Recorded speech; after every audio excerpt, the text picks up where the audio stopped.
એક ખૂબ જ જૂની વાર્તા છે કે ચાર બ્રાહ્મણો મિત્ર એક શહેરમાં રહેતા હતા. શ્યામ, કરણ, શ્રીધર અને ચરણદાસ.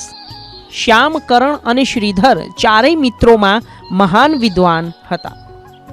ચોથો ચરણદાસ 3 મિત્રો જેટલો બુદ્ધિશાળી નહોતો.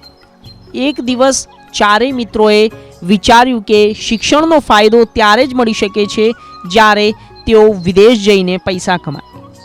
આ વિચાર સાથે ચારેય મિત્રોએ શહેરમાં જવાનું નક્કી કર્યું અને એકબીજા સાથે વાત કરવા લાગ્યા. શ્યામ, જુઓ ભાઈ, અમારા ચારેયમાંથી 3 વિદ્વાન છીએ, પણ આ ચરણદાસ ધૂર્ત છે. પૈસા કમાવા માટે શિક્ષણ જરૂરી છે. શિક્ષણના ચમત્કારથી જ આપણે ધનિકોને પ્રભાવિત કરી શકીએ છીએ. કરણ, તમે સાચો છો.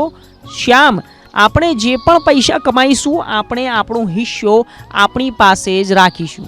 શ્રીધરે કહ્યું, હવે એવું શક્ય નથી કે આપણે આપણા શિક્ષણના આધારે પૈસા કમાઈએ અને તેમાંથી થોડો ભાગ ચરણદાસને પણ આપી દઈએ. તો શ્યામે કહ્યું, જુઓ ભાઈ ચરણદાસ, આપણે જે કંઈ કમાઈએ છીએ તે આપણે આપણી પાસે રાખીશું. એ સ્થિતિમાં તમે શું કમાઈશું અને તો તમે અમારી સાથે જઈને શું કરશો? ચરણદાસ, ના, હું તમારી પાસેથી કંઈ માંગીશ નહીં. હું સખત મહેનત કરીશ અને હું પણ તમારી સાથે આવીશ. શ્રીધરે કહ્યું, ઠીક છે, તમે તમારા પૈસામાંથી કંઈ નહીં માંગો તો અમે વાંધો નથી. 4 બ્રાહ્મણોએ નિર્ણય લીધો અને શહેર તરફ આગળ વધ્યા. ચાલતા ચાલતા તેમને એક જંગલ મળ્યું. તેઓ જંગલ પાર કરીને વાતો કરતા કરતા તેમને રસ્તામાં એક સિંહનો મૃતદેહ મળ્યો. સિંહનું હાડપિંજર રસ્તા પર વેરવિખેર હતું.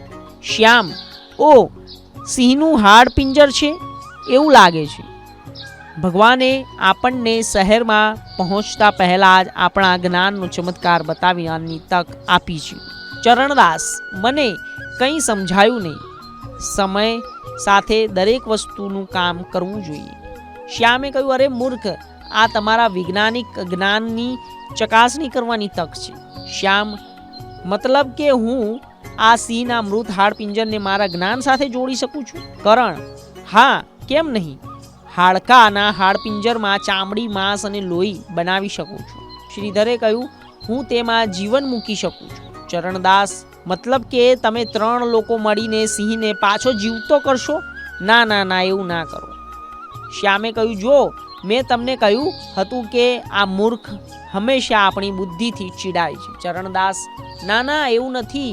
જો આ સિંહ પાછો જીવિત થશે તો આપણને બધાને ખાઈ જશે.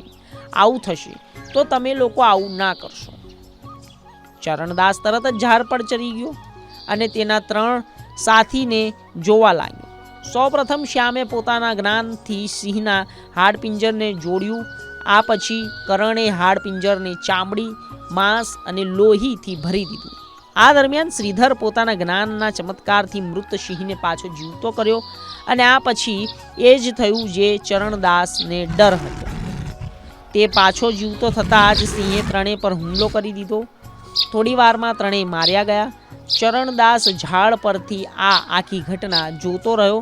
તે ઈચ્છવા છતાં પણ તેના સાથીઓને બચાવી શક્યો નહીં.